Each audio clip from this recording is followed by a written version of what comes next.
بسم اللہ الرحمن الرحیم۔ السلام علیکم ورحمۃ اللہ وبرکاتہ۔ ناظرین، عید الاضحیٰ کا موقع چل رہا ہے اور عید الاضحیٰ کے موقع پر سب سے بڑی عبادت قربانی ہے، اور قربانی میں جو جانور لوگ ذبح کرتے ہیں بعض دفعہ ایسا ہوتا ہے کہ اس میں کوئی عیب ہوتا ہے۔ لوگ یہ جاننا چاہتے ہیں کہ عیب کے ساتھ کیا جانور کی قربانی کی جا سکتی ہے۔ عیب جانور میں دو طرح کے ہوتے ہیں، ایک معمولی عیب اور ایک بڑا عیب۔ معمولی عیب کے ساتھ آپ جانور کی قربانی کر سکتے ہیں۔ معمولی عیب میں یہ ہو گیا کہ جانور کو کوئی چھوٹا موٹا زخم ہے یا کوئی چھوٹا درد ہے یا اسی طرح سے کوئی بھی معمولی اس کے اندر کمی ہے یا عیب ہے جس کی وجہ سے نہ اس کی خوبصورتی میں کمی واقع ہوتی ہے اور نہ ہی فائدہ اٹھانے میں، یہ ایک معمولی عیب ہے۔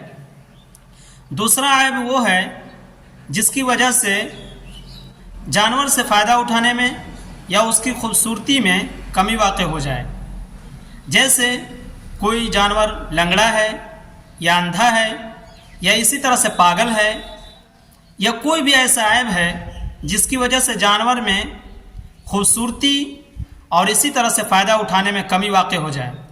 تو جس جانور کی خوبصورتی میں کمی واقع ہو جائے ایسے جانور کی قربانی آپ نہیں کر سکتے ہیں، یہ ناجائز ہے۔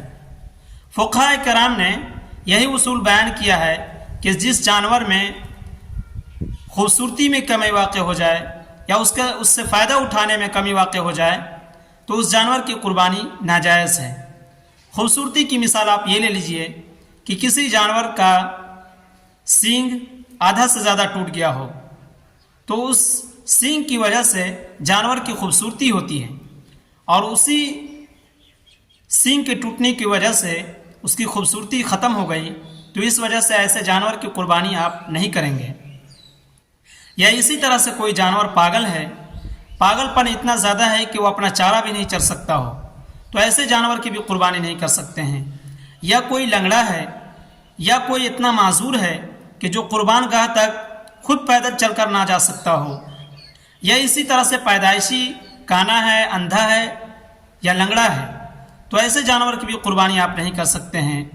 یا کوئی خارش زدہ ہے اور کھجلی کی وجہ سے اگر ہو گیا ہو، یا دودھ دینے والا جانور ہو اور اس کا تھن خشک ہو گیا ہو، یا اسی طرح سے 4 تھن والا جانور ہو اس کا 2 تھن خشک ہو گیا ہو، یا 2 تھن والا جانور ہو اس کا 1 تھن خشک ہو گیا ہو، تو ایسے جانور کی بھی قربانی آپ نہیں کر سکتے ہیں۔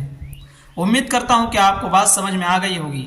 عیب 2 طرح کے ہوتے ہیں، ایک معمولی عیب، ایک بڑا عیب۔ معمولی عیب سے جانور کی خوبصورتی میں کمی واقع نہیں ہوتی ہے اور نہ ہی فائدہ اٹھانے میں کوئی اثر ہوتا ہے۔ بڑا عیب وہ ہے جس سے جانور کی خوبصورتی اور فائدہ اٹھانے دونوں میں کمی واقع ہوتی ہے، تو اس وجہ سے آپ جانور کی قربانی نہیں کریں گے۔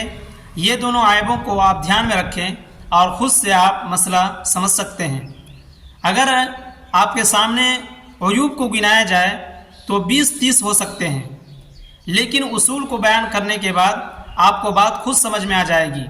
اگر کہیں پہ ڈاؤٹ ہے، نہیں سمجھ میں آ رہا ہے، تو آپ کمنٹ کر کے مسئلہ دریافت کر سکتے ہیں، اور کوئی بھی اسلامک نالج ہو، اسلامی معلومات ہو یا کوئی مسائل ہوں تو آپ بلا جھجک کمنٹ کر بندے سے پوچھ سکتے ہیں۔ بندہ آپ کے لیے ہر وقت جواب دینے کے لیے اور مسئلہ سمجھانے کے لیے، دین پہنچانے کے لیے، دین کو عام کرنے کے لیے، اللہ کی رضا کے لیے یہ کام کرنے کے لیے تیار ہے۔ السلام علیکم ورحمۃ اللہ وبرکاتہ۔